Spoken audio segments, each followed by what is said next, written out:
खतरनाक बीमारी है जो कम उम्र से अपना लक्षण दिखाना शुरू करती है और जब डेवलप होती है तो व्यक्ति व्हील चेयर पर आ जाता है, चल ही नहीं पाता है, बिल्कुल पैरालिसिस की तरह होती है। ये बीमारी बहुत ही फैटल बीमारी होती है और बहुत ही दुर्गति होती है ऐसे में मरीज की। इस खतरनाक बीमारी का नाम है मस्कुलर डिस्ट्रॉफी। इसके बारे में आज हम जानने का प्रयास करेंगे कि ये हो कैसे जाता है।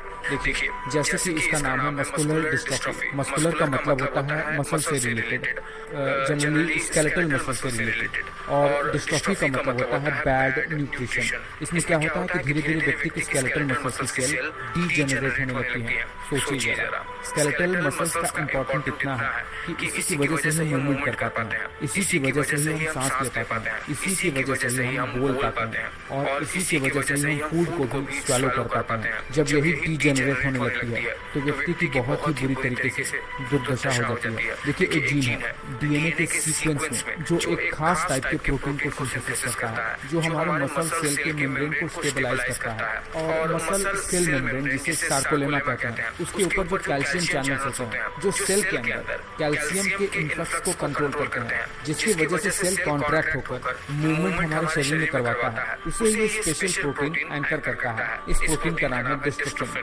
देखिए, क्या होता है कि जब ये जीन जो इस प्रोटीन को सिंथेसिस करता है वो डैमेज हो जाए या जब इसमें म्यूटेशन आ जाए तो व्यक्ति में ये डिस्ट्रोफिन प्रोटीन ढंग से बन ही नहीं पाता है और ये म्यूटेशन वाला जीन व्यक्तियों में हमेशा माता के थ्रू ही आता है। मतलब ये एक्स क्रोमोसोम से ही बच्चों में आता है। पर ये जरूरी नहीं है कि जिस माता से बच्चों में ये जीन आ रहा है उसे भी मस्कुलर डिस्ट्रोफी हो। बस ये जीन अगर माता के अंदर होगी तो 25% चांस है कि उसके बच्चे में भी ये जीन आ जाए और अपना असर दिखाना शुरू कर दे, जो मैक्सिमम केसेस में लड़कों में ही होता है। देखिए, अगर किसी में ये जीन आ गई और अब नॉर्मल डिस्ट्रोफिन प्रोटीन का सिंथेसिस होना शुरू हो गया तो ये प्रोटीन किसी काम की रह ही नहीं जाती है। जिस प्रोटीन को मसल की सेल को सपोर्ट देना था, उन्हें स्टेबलाइज करना था, कैल्शियम चैनल्स को जो सपोर्ट देना था, वह उससे मिल ही नहीं पाता है और सेल मेम्ब्रेन के बाहर यानी मसल सेल के बाहर बहुत सारे कैल्शियम आयंस मौजूद रहते हैं, वो उसे मिल ही नहीं पाता है जो मूवमेंट करके मसल के कॉन्ट्रैक्शन में मदद करते हैं।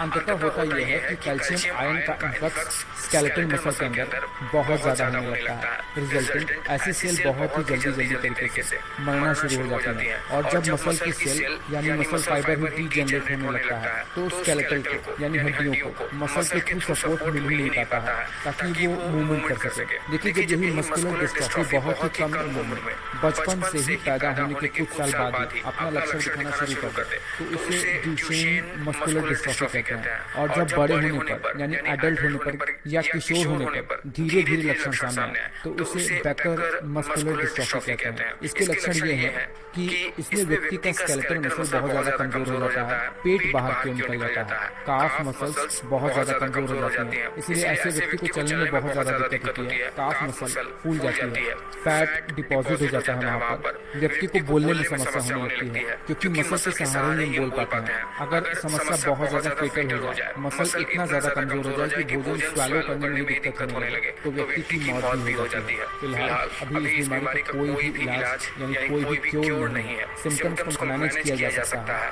फिलहाल वीडियो कैसा लगा मुझे नीचे कमेंट